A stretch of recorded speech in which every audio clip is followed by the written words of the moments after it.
আসসালামু আলাইকুম সম্মানিত সুরী। ভিসার প্রকারভেদ একটি মানুষের জীবনে অনেক গুরুত্বপূর্ণ। একটি দেশের এয়ারপোর্টে আপনি গিয়েছেন বিজনেস ভিসায়, কিন্তু আসলে সেখানে আপনি ট্যুরিস্ট পারপাসে কাজ করবেন, আপনার বিপত্তি হতে পারে। আবার ট্যুরিস্ট ভিসা নিয়ে ব্যবসা করতে গিয়েছেন, বহু মানুষকে ফিরিয়ে দেওয়ার রেকর্ড আছে। যেমন আপনি খুব কাছের এক্সাম্পল হলো আমাদের চায়না এয়ারপোর্ট থেকে প্রতিদিনই মানুষ ফেরত আসছে। এর মধ্যে অন্যতম একটা কারণ হলো এক ভিসা নিয়ে যে আরেক ভিসার কাজ করা। তো বিশ্বের বহু দেশে এই বিষয়গুলো দেখা হয়। তো এই বিষয় খুব ভালোভাবে জানা আমাদের প্রয়োজন, ভিসার প্রকারভেদ কি এবং কোন ভিসাটা কেন আমরা নিব। তো এই বিষয়ে কথা বলার জন্য যথারীতি আমাদের সাথে এই বিষয়ে বিশেষজ্ঞ জনাব ফরিদউদ্দিন উপস্থিত আছে। কেমন আছেন আপনি? জি আলহামদুলিল্লাহ ভালো। তো আপনি যদি এই বিষয়টাকে একটু বলতেন, কেন ভিসার প্রকারভেদটা আমাদের জন্য ইম্পর্টেন্ট? জি আসলে ভিসা আপনার প্রয়োজনের উপর ভিত্তি করে আপনাকে ভিসাটা নিতে হবে। যেমন এই জন্য হচ্ছে যদি আমরা ডিফাইন করি আলাদা আলাদা করে, যেমন ট্যুরিস্ট ভিসা, বিজনেস ভিসা এবং আরো কিছু ক্যাটাগরি আছে, আমরা এই বিস্তারিত আলাপ করবো। তো আপনি যে উদ্দেশ্যে যাবেন, যদি আপনি কোথাও যদি চাকরির জন্য মানে যে ট্যুরিস্ট ঘোরার জন্য যান, তাহলে আপনাকে ট্যুরিস্ট ভিসা নিতে হবে। ঠিক আছে। যেমন আচ্ছা, যদি আমরা স্পেসিফিক ভাবে বলি, যেমন আমরা এটার প্রথম প্রকারভেদ হিসেবে আমাদের দেশ থেকে মানুষ যারা ঘুরতে যায় তারা হচ্ছে ট্যুরিস্ট ভিসাটাকে বেশি প্রেফার করে।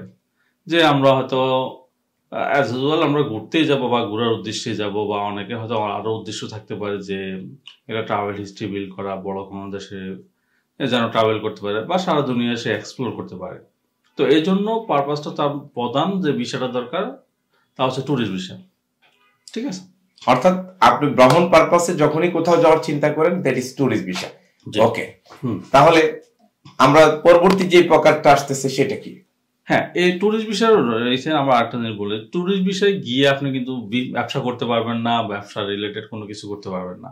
ঠিক আছে। ট্যুরিস্টটা আপনি শুধু ঘুরে চলে আসবেন, এই পারপাস। আবার যেমন মানে উন্নত দেশগুলোতে আপনি হয়তো ট্যুরিস্ট ভিসা নিয়েও কিন্তু আপনি, যেমন ইউএস এর কথা বলি, যদি স্পেসিফিক বলি, আপনি ট্যুরিস্ট ভিসায় গিয়েও কিন্তু চাকরির ইন্টারভিউতে অ্যাটেন্ড করতে পারবেন, কিন্তু চাকরিতে জয়েন করতে পারবেন না। ইন্টারভিউ অ্যাটেন্ড করলেন, যদি এমপ্লয়ার আপনাকে যদি চয়েস করে, তখন আপনি তাকে বলবেন যে তুমি আমাকে ইনভাইট করো, আমি আমার হচ্ছে দেশে গিয়ে তোমার মানে as a work permit visa নিয়ে আমি তখন তোমার এখানে আবার আসবো। তো এই ট্যুরিস্টে গিয়ে আপনি শুধু মানে ইয়ের জন্য আপনি শুধু ইন্টারভিউতে অ্যাটেন্ড করতে পারবেন, এর বাড়তি কিছু আপনি করতে পারবেন না। অনেক দেশের ট্যুরিস্ট ভিসায় লেখাই থাকে নট পারমিটেড ফর ওয়ার্ক। হ্যাঁ, এবং তাও এই যে লং টাইম কোনো কাজ তো করতে পারবেন না, বা লং টার্ম ইন্টারভিউ দিতে হলেও আবার ট্যুরিস্ট ভিসায় যেতে পারবেন না। শর্ট টুকটাক ব্যবসা স্থাপন করা, আপনি ওই যে চাকরি ইন্টারভিউ দেওয়া, টুকটাক কেনাকাটা করা, এগুলো আপনি সবই ট্যুরিস্ট ভিসার মাধ্যমে প্রাথমিকভাবে সারতে পারবেন, কারণ ট্যুরিস্ট ভিসা নন ইমিগ্রান্ট ভিসাগুলোর একটা। ওকে, তারপরে যে আবার এটাকে আবার সে কনভার্ট করতে পারবে, ডিফারেন্ট ইস্যু। মানে এই ভিসা থেকে যেমন আমরা দেখছি দুবাইয়ে কনভার্ট করা যায়, আমেরিকায় কনভার্ট করা যায়, বিভিন্ন দেশে কনভার্ট করা যায়, আবার কিছু কিছু দেশে কনভার্ট করা যায় না। আপনাকে ব্যাক আসতে হবে, তারপরে আবার যেতে হবে। তো ঠিক আছে, তারপরে হ্যাঁ, সেকেন্ড যে ক্যাটাগরিটা হচ্ছে বিজনেস ভিসা, যেটা পারপাস, যেটা মেইন পারপাস হচ্ছে আপনি বিজনেস রিলেটেড কাজে যাবেন। লাইক আপনার হচ্ছে কোনো কোম্পানির সাথে মিটিং করতে যাবেন, কোনো বিজনেস ডিল করতে যাবেন, কোনো প্রোডাক্ট সোর্সিং করতে যাবেন, কোনো ফেয়ারে অ্যাটেন্ড করতে যাবেন, কোনো কনফারেন্সে অ্যাটেন্ড করতে যাবেন। তো এটা টোটালি আপনার বিজনেস অ্যাক্টিভিটির সাথে রিলেটেড। তো এর জন্য সাপোর্টিং আপনার ব্যাকগ্রাউন্ডে বিজনেস হিস্ট্রি থাকতে হবে, বিজনেস রিলেটেড ইনফরমেশন থাকতে হবে, বা প্রপার বিজনেস রিলেটেড ডকুমেন্ট লাগবে। এক্ষেত্রে হচ্ছে যেমন আমরা এর আগে বললাম যে ট্যুরিস্ট ভিসার ক্ষেত্রে প্রপার ইনভাইটেশন না হলেও ক্ষেত্রে ভিসা চলবে, কিন্তু বিজনেসের ক্ষেত্রে চলবে না। বিজনেস ভিসার এর সবচেয়ে বড় বিষয় হলো বিজনেস অ্যাক্টিভিটিস সেখানে করবেন, এবং পাশাপাশি আপনাকে ওই দেশের যে কোনো একটা প্রতিষ্ঠানের ইনভাইটেশনটা অত্যন্ত জরুরি। যেমন চায়না এয়ারপোর্টে বিজনেস ভিসায় গেলেই আপনাকে জিজ্ঞেস করে ইনভাইটেশন কোথায়, এবং ইনভাইটেশন নাই তাহলে আপনাকে দেশে পাঠিয়ে দিচ্ছে। তাহলে বিজনেস ভিসা হলেই যে আপনি সেই দেশে যেতে পারবেন, এটা ভাবা ভুল। জাপানও একই কাজ করছে। যারা বিজনেস ভিসায় যাচ্ছে তাদেরকে কোন কোম্পানি ইনভাইটেশন দিচ্ছে, সেই স্পন্সরের নাম্বারে ফোন দিচ্ছে। ফোন দিয়ে স্পন্সর যদি এনশিওর করে, সেই লোকটা জাপানে এন্ট্রি করতে পারছে, না হলে জাপানের এয়ারপোর্ট থেকেও অনেক মানুষকে ফেরত দেওয়া হচ্ছে। তো এই বিষয়গুলো আসলে বোঝার ব্যাপার। জি, তারপরে যে প্রকার জিনিস হচ্ছে আপনার বিজনেস ভিসা রিলেটেড, যেমন আপনার চায়নাতে আপনার দেখছেন যে যেমন করে আপনার ইনভাইটেশন না থাকলেও আপনি যেতে পারবেন, কিন্তু আপনি কার সাথে কমিউনিকেট করছেন, নিশ্চয়ই কোনো না কোনো কোম্পানি বা কোনো না কোনো পার্সন, সে তার সাথে আপনার কমিউনিকেশন আছে, তার কন্ট্যাক্ট নাম্বার দিতে হবে, তারা ওখানে কন্ট্যাক্ট করবে, ফোন করবে, করে সেই কনফার্মেশন দিলে তাহলে আপনাকে ছাড়বে ইমিগ্রেশন। মানে বিষয়টা হলো ইমিগ্রেশন কর্মকর্তা ইনভাইটের বিকল্প, যে আপনার ওখানে একটা ওয়েলকাম ইউনিট আছে যারা আপনার সম্পর্কে জানে, তাদের নাম দিবেন, ফোন নাম্বার দিবেন, কমিউনিকেশন করবে। তো বিষয়টা অ্যাজ ইউজুয়াল অনেকটা ওইটাও একটা ওয়ান কাইন্ড অফ ইনভাইটেশনই ধরে নিতে পারেন, যে তিনি আপনাকে চিনে, তার সাথে আপনার ব্যবসায়িক লেনদেন আছে, এইটা উনি ইমিগ্রেশনকে জানাবে, তারপরে ইমিগ্রেশন আপনাকে অ্যালাউ করবে। জি, এরপরে আমরা বাইরে আমরা যে ভিসাটা বেশিরভাগ ইউজ করি, যেটা হচ্ছে medical visa. Medical visa Thailand বর্তমানে এশিয়ার মধ্যে অনেকটা আগানো, এমনকি ইন্ডিয়ানরা পর্যন্ত চিকিৎসার জন্য সূক্ষ্ম যে চিকিৎসাগুলো খুব ব্যয়বহুল, যেমন ধরেন সিঙ্গাপুর খুব ব্যয়বহুল, যেটা 1 কোটি টাকায় চিকিৎসা করবেন, সেই চিকিৎসাটাই থাইল্যান্ডে আপনি 30 লাখ টাকায় করাই চলে আসতে পারবেন। ফলে থাইল্যান্ডে নট অনলি বাংলাদেশ, ইন্ডিয়া থেকেও মেডিকেল পারপাসে মানুষ যাচ্ছে, অন্যান্য দেশ থেকে তো আসতেছে। তো মেডিকেল ভিসা পাশাপাশি আমরা মালয়েশিয়াতে এখন মেডিকেল ভিসা দিচ্ছে, এবং সিঙ্গাপুর দিচ্ছে, এবং সিঙ্গাপুরটা ব্যয়বহুল বিদায় আমাদের দেশের দেখবেন রাষ্ট্রপতি সিঙ্গাপুরে চিকিৎসা করতে যায়, বা বড় পোর্টফোলিও যাদের হাই তারা সিঙ্গাপুরে যায়, বিকজ চিকিৎসা খুবই ভালো বাট ব্যয়টা অনেক বেশি। তো সেম জিনিস আমরা শুনতেছি খুব শীঘ্রই চায়না আমাদেরকে মেডিকেল ভিসা দিবে, এবং বেশ কিছু হাসপাতাল নির্দিষ্ট করে দিচ্ছে যে হাসপাতালগুলো মেডিকেল ভিসার রোগীদেরকে ট্রিটমেন্ট দিবে। আরেকটা বিষয় আপনাদেরকে জানা প্রয়োজন, বিশ্বের যে কোনো জায়গায় আপনি যান, অসুস্থ হলে প্রাথমিক চিকিৎসা পাবেন। যখনই অস্ত্রোপচার বা আদার কোনো বড় ধরনের চিকিৎসার প্রয়োজন, মেডিকেল ভিসা ছাড়া কোনো হসপিটাল বিশ্বের কোথাও আপনাকে ভর্তি নেবে না। এটা কিন্তু অনেকে জানে না হয়তো।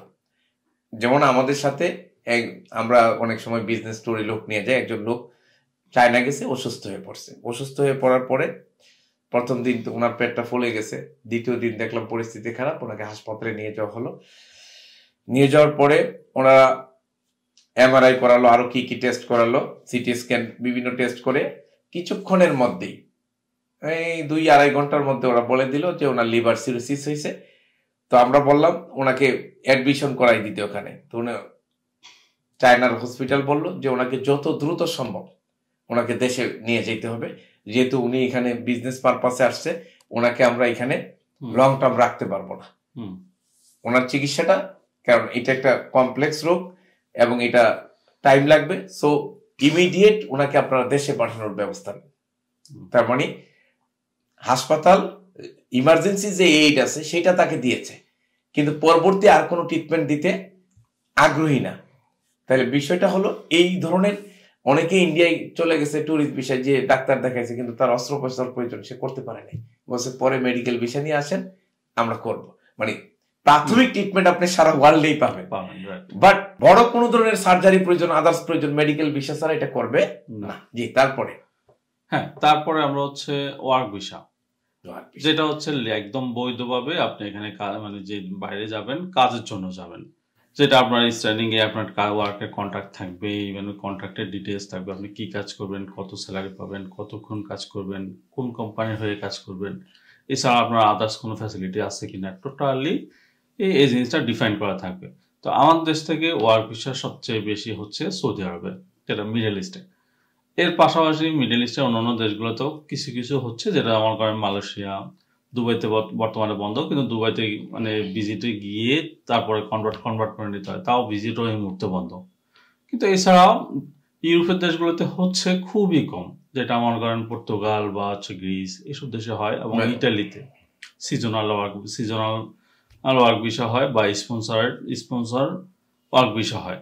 তো এইগুলা টোটালি আপনার কাজের জন্য যাবেন, আপনার এখানে আর আদার্স কোনো ইয়ে নেই, যেগুলো বেশিরভাগ ক্ষেত্রে আপনাকে হচ্ছে বিএমইটি এবং ম্যানফায়ার করে অ্যাজ এ প্রপার চ্যানেলে আপনাকে যেতে হবে কাজের জন্য। অনেকটা ব্যাপারটা হলো কি, এই যে আমরা আগে 3টা বিষয় আলোচনা করলাম, ট্যুরিস্ট, বিজনেস, মেডিকেল, এই 3টা বিষয় নন ইমিগ্রান্ট। ওয়ার্ক ভিসা কিছুটা ইমিগ্রান্ট টাইপের, এই ওয়ার্ক ভিসা হইলেই যে আপনি ইমিগ্রান্ট, নট দ্যাট না। তো ওয়ার্ক ভিসা আপনি লং টার্ম সেখানে থাকবেন, কাজ করবেন, অর্থ আর্ন করবেন, সেটা নিজের প্রয়োজনে ব্যবহার করেন, দেশে পাঠান, ওইটা নিয়ে তাদের কোনো হেডেক নেই। তার মানে ওখানে সবকিছু স্পেসিফিক থাকবে, যেমনটা ফরিদউদ্দিন সাহেব বলছিলেন। জি, তারপরে কোন বিষয়টা হ্যাঁ, তারপর হচ্ছে স্টুডেন্ট ভিসা। জি তো স্টুডেন্ট ভিসা নামেই বলা যায় যে আপনি হচ্ছেন পড়ালেখার জন্য যাবেন, as a student, international student হিসেবে যাবেন। তো আমাদের দেশ থেকে বেশিরভাগই স্টুডেন্ট, মানে যারা স্টুডেন্ট হিসেবে যাওয়ার চিন্তা করে, বেশিরভাগই প্রথম প্রায়োরিটি থাকে ইউএসএ, কানাডা, অস্ট্রেলিয়া। আর বর্তমানে হচ্ছে স্যানজেনের দেশগুলোতেও কিছু কিছু স্টুডেন্ট যায়। এর পাশাপাশি খুব কিছু সংখ্যক মালয়েশিয়াতে যায়, এবং কিছু অল্প কিছু সংখ্যক চায়নাতেও যায় রিসেন্টলি।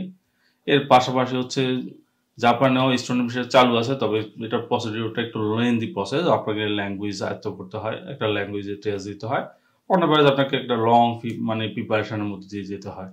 তো এভাবে স্টুডেন্টের আপনার টোটালি উদ্দেশ্য থাকবে পড়ালেখার জন্য, এবং যদি হয়তো সাকসেসফুলভাবে পড়ালেখাটা কমপ্লিট করেন, আপনি হয়তো একটা নির্দিষ্ট সময় ওয়ার্ক পারমিট পাবেন। ওয়ার্ক পারমিটের এগেনস্টে আপনি উন্নত দেশগুলোতে একটা নির্দিষ্ট সময়, আপনি যদি অনেক দেশে 1 বছর, 2 বছর, বা ক্ষেত্রে বিষয়ে 3 বছর, আপনি আপনার যেই রিলেটেড পড়ালেখা করছেন ওই রিলেটেড যদি আপনি জব পান, তাহলে এর প্রেক্ষিতে হয়তো আপনার পিআরও পাওয়ার সম্ভাবনা থাকে। তাহলে স্টুডেন্ট ভিসা বাংলাদেশ থেকে প্রায় সব দেশেই যাচ্ছে। তার মধ্যে বেশিরভাগ আগে ব্যাপক হারে মালয়েশিয়া যেত, এখন মালয়েশিয়া ব্যয় অনেক বেশি এবং সিস্টেম একটু জটিল, যার ফলে মালয়েশিয়া কম যাচ্ছে। কিন্তু বিকল্প হিসেবে বহু দেশেই যাচ্ছে, ইভেন এমনকি দুবাইও এখন মানুষ পড়াশোনা করার জন্য যাচ্ছে। এবং তো স্টুডেন্ট ভিসার একটা বড় সুবিধা হলো, যেহেতু স্টুডেন্ট ভিসা, ওয়ার্ক ভিসা, এগুলো লং টার্ম ভিসা, একসময় আপনি ইমিগ্রান্ট হয়ে যেতে পারেন চাইলে। বাট মনে রাখতে হবে এগুলা কোনোটাই ইমিগ্রান্ট ভিসা না। জি, তারপরে হ্যাঁ,